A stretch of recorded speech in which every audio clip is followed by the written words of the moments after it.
Pela oitava rodada do Cariocão 2025, Flamengo e Botafogo entraram no G4, o Fluminense voltou a vencer e tirou a invencibilidade do Vasco, e o líder continua sendo Volta Redonda. E essa talvez tenha sido a rodada mais agitada até agora, desde o início, e a maioria desses jogos debaixo de um sol escaldante. Um desses jogos aconteceu justamente no bairro mais quente do Rio, Bangu, e o time da casa, afundado na lanterna do campeonato, se afundou ainda mais porque não conseguiu sair do 0-0 com o Boa Vista no estádio Moça Bonita. E aqui vai um alerta para o pessoal lá do Bangu: muito mais do que o empate, o tropeço e a fase ruim do time, boa parte da torcida ficou mais magoada da forma com que foi tratada, principalmente nesse jogo aí contra o Boa Vista, né? Primeiro que eles não venderam ingresso nem para social, e ainda mais que botaram uma grade lá separando para poder concentrar a torcida no meio do estádio, deixando a parte de sombra para ninguém. Ou seja, deixou a própria torcida debaixo daquele sol, aquele forno, né? Então tava todo mundo lá reclamando de como foram tratados. Então aí vai um alerta pro pessoal lá do Bangu. Quer ver outro jogo que aconteceu nesse horário macabro?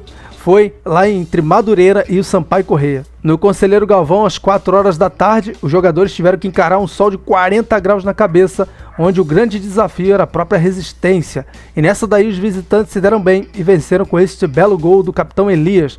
Placar final: Madureira 0, Sampaio Corrêa 1. Ótima fase do Sampaio Corrêa e ótima recuperação, né? Já o Flamengo, que tinha feito sua estreia no Rio justamente contra o Sampaio Corrêa, voltou a jogar fora, dessa vez lá em Minas Gerais, e se deu muito bem. Jogando no Parque do Sabiá, em Uberlândia, o Mengão do Felipe Luiz não tomou conhecimento da Lusa Portuguesa e repetiu a goleada que aplicou no Bangu. Tudo isso começou com o atacante Juninho de cabeça, após esse chutaço do Arrascaeta no travessão, e esse foi o único gol no primeiro tempo. Já na segunda etapa, a porteira abriu com o segundo gol do time, dessa vez marcado pelo Luiz Araújo. O terceiro veio após pênalti sofrido pelo Daniel Salles, que o Arrascaeta abusou na cavadinha, mas quase que o goleiro pega, hein? O Arrasca, agora camisa 10 da Gávea, deu esse presente para o Matheus Gonçalves marcar o quarto gol rubro-negro. Quem fechou a conta foi o Wallace Ian, e esse foi o quarto gol dele no campeonato até agora. Placar final: Portuguesa 0, Flamengo 5. O Mengão até encerrou a quarta-feira na ponta da tabela, mas o Volta Redonda no dia seguinte recuperou essa posição. A vítima do voltaço foi o Maricá, que chegou a liderar o campeonato por 4 rodadas consecutivas, mas parece que o fôlego do time do Ronaldo está acabando. Porém, quem abriu o placar foi justamente o time da região dos Lagos, com o Tavares no primeiro minuto de jogo. E apesar das boas chances criadas pelos dois times, o primeiro tempo terminou apenas com esse gol. Mas o segundo tempo reservava boas notícias para o Volta Redonda, que chegou ao empate com o MV. E o gol da virada e da vitória do líder veio após penalidade marcada em cima do próprio MV, e quem converteu foi o zagueiro Fabrício no meio do gol, tá valendo. Final: Volta Redonda 2, Maricá 1. Também na quinta-feira, no estádio Moça Bonita e Bangu, porém às 9h45 da noite, bem diferente, o Botafogo aplicou a terceira vitória consecutiva e entrou no G4.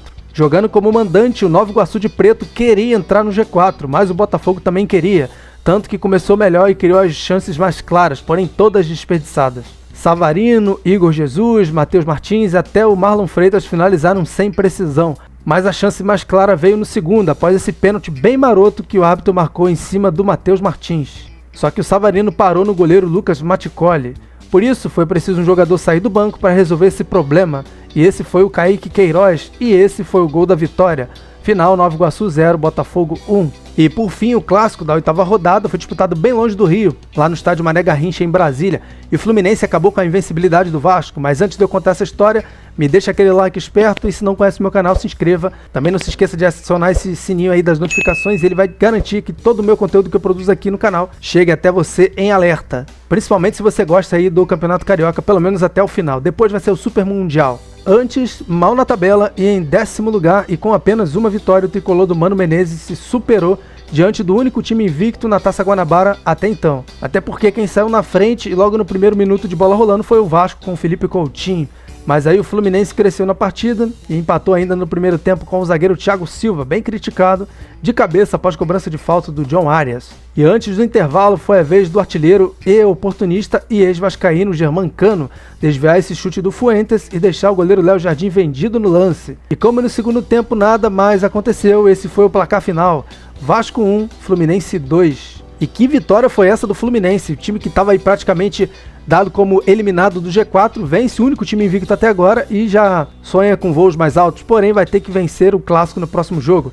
E vamos aqui à tabela do Cariocão, porque o líder continua sendo Volta Redonda, só que agora com 16 pontos, estava com 13, venceu, foi para 16. E líder sozinho, tá? Porque em segundo o Flamengo, que até fechou a quarta-feira, como eu falei, como líder, aparece em segundo com 13 pontos, porém o Flamengo tem um jogo a menos.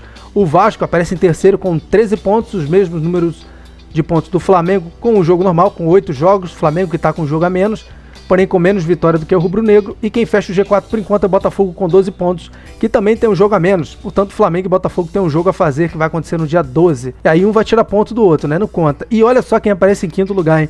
O Sampaio Corrêa com 12 pontos, emplacou aí 2 vitórias consecutivas, né?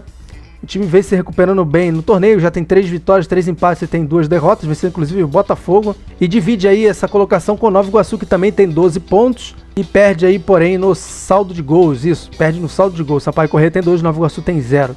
Maricá, que já foi líder, também ficou aí no G4 boa parte da Taça Guanabara, agora já aparece em 7º lugar com 11 pontos. E o Fluminense, o 8º com 10 pontos, está bem atrás ainda do Fluminense, vai ter que se recuperar bem. Mais abaixo, Madureira com 9 pontos, Boa Vista também com 9 pontos. Esses, mesmo estando lá embaixo, não sei se vão brigar por rebaixamento, acho que nem isso vai acontecer, porque o Boa Vista tem 5 empates consecutivos, uma coisa surreal. A Portuguesa, que tem 5 derrotas consecutivas, aparece em 11º com 6 pontos. E aí o Bangu, lanterna, o único time que ainda não venceu, aparece com 3 pontos, porque conseguiu 3 empates, só Deus sabe como, né? Para a próxima rodada nós temos aí já um clássico. Eu tô gravando esse vídeo na sexta-feira, dia 7, então amanhã, dia 8, tem no Maracanã, 4h30 da tarde, Fla-Flu, Fluminense e Flamengo, né? E o Flamengo vencendo aí vai dividir a liderança até então. Vamos ver o Volta Redonda no domingo. Também no sábado, 8 horas, tem aí Boa Vista e Portuguesa em Bacaxá. O time que está em 10º lugar, o Boa Vista, e o que está em 11º, a Portuguesa. Vamos ali na parte de baixo da tabela. No domingo, 15 para as 4 da tarde, tem Maricá e Bangu, um jogo que pode definir muito o campeonato. Se o Maricá vai continuar lutando pelo G4 ou se o Bangu já vai ser rebaixado, porque com a derrota aí, eu diria que, se bem que tem a Portuguesa, né? Mas eu diria que praticamente o Bangu vai estar rebaixado. No domingo, 4 horas da tarde, no Newton Santos tem Botafogo e Madureira, um jogo bem interessante que também vai definir os rumos, principalmente do Madureira. Botafogo ainda tem um jogo a menos, né? Então a gente prevê que o Botafogo vai estar entre os 4 primeiros colocados. E aí, domingo, 8h30, esse aqui, talvez o jogo mais esperado, tirando o clássico, né? Da rodada vai ser Volta Redonda e Nova Iguaçu, 8h30. Esse, mais do que os outros, terá uma importância muito grande, porque pode definir o Volta Redonda como classificado primeiro já para semifinais, porque se o time vencer vai a 19 pontos, né? E o Nova Iguaçu, que está aí em 6º lugar, que se vencer entra no G4, se perder vai ser muito difícil o time entrar aí nessa parte aí do G4 e voltar a fazer o que fez no ano passado, por exemplo. Daí na segunda-feira, 8 horas da noite, no Lourivaldão, lá em Saquarema, né? Sampaio Corrêa e Vasco vão se enfrentar. E o Sampaio Corrêa, que está em 5º, e o Vasco em 3º, também vai definir muita coisa do campeonato. Eu espero que você tenha gostado desse vídeo. Continue me acompanhando aqui, porque eu vou até o final com esse campeonato carioca. Dá uma navegada na playlist do Cariocão 2025. E se você tiver interesse também na playlist aí do Mundial de Clubes da FIFA, que lá eu tô falando sobre o Super Mundial, que vai acontecer no meio do ano que vem. Explicando tudo e contando curiosidades sobre esse campeonato, tá? Obrigado por ter assistido esse vídeo. Valeu e até a próxima.